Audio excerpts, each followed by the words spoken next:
ஒரு பணக்கார மாமியா இருக்கா, அவளுக்கு 3 மருமகன்கள். அந்த மாமியா நினைக்கிறா, நம்ம மருமகங்க நம்ம மேல எவ்வளவு பாசம் வச்சிருக்காங்கன்னு செக் பண்ணணும் அப்படின்னு மூத்த மருமகன் வர நேரம் பார்த்து கிணத்துல தவறி விழுற மாதிரி விழுந்துடுறா. மூத்த மருமகன் பார்க்கறான், ஐயோ மாமியா தவறி விழுந்துட்டாளே அப்படின்னு கிணத்துல குதிச்சு மாமியாரை காப்பாத்தி வெளியில கொண்டு வந்துடுறான். மாமியாருக்கு ஒரே சந்தோஷம், ஆஹா நம்ம மூத்த மருமகன் நம்ம மேல எவ்வளவு பாசம் வச்சிருக்கான், அவனோட உயிரையும் பொருட்படுத்தாம நம்மளை காப்பாத்திட்டான் அப்படின்னு அவனுக்கு ஒரு காரு பரிசா கொடுக்கறா. மறுநாள் அதே போல 2வது மருமகன் நடுவுல மருமகன் வர நேரத்தை பார்த்து கிணத்துல விழுந்துடுறா.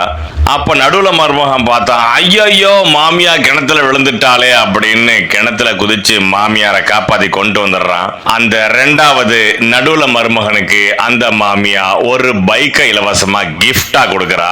3வது நாள் 3வது மருமகன் கடைசி மருமகன். பொதுவா எல்லா வீட்லயும் மருமகனா இருக்கட்டும், மகனா இருக்கட்டும், மகளா அக்கா தங்கச்சி மகளா இருக்கட்டும், இந்த கடைசி குட்டி இருக்குல்ல அது எப்பவுமே கொஞ்சம் விவரமா தான் இருக்கும். அதே மாதிரி தான் இங்கேயும் 3வது மருமகன் கடைசி மருமகன் வர்ற நேரத்துல கிணத்துல தவறி விழுற மாதிரி மாமியா விழுந்துடுறா.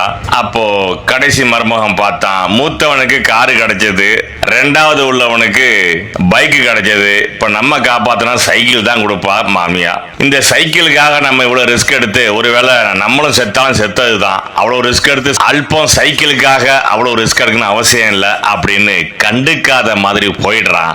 மாமியா செத்து போயிடுறா. மறுநாள் காலையில இளைய மருமகன் வீட்டு வாசல்ல ஒரு மெர்சடிஸ் பென்ஸ் கார் நிக்குது. அவன் பார்த்தான், நம்ம தான் மாமியாரை காப்பாத்தவே இல்லையே, நமக்கு யாரா கிஃப்ட் கொடுத்தா அப்படின்னு பார்த்தா வேற யாரும் இல்லைங்க, மாமனார் தாங்க.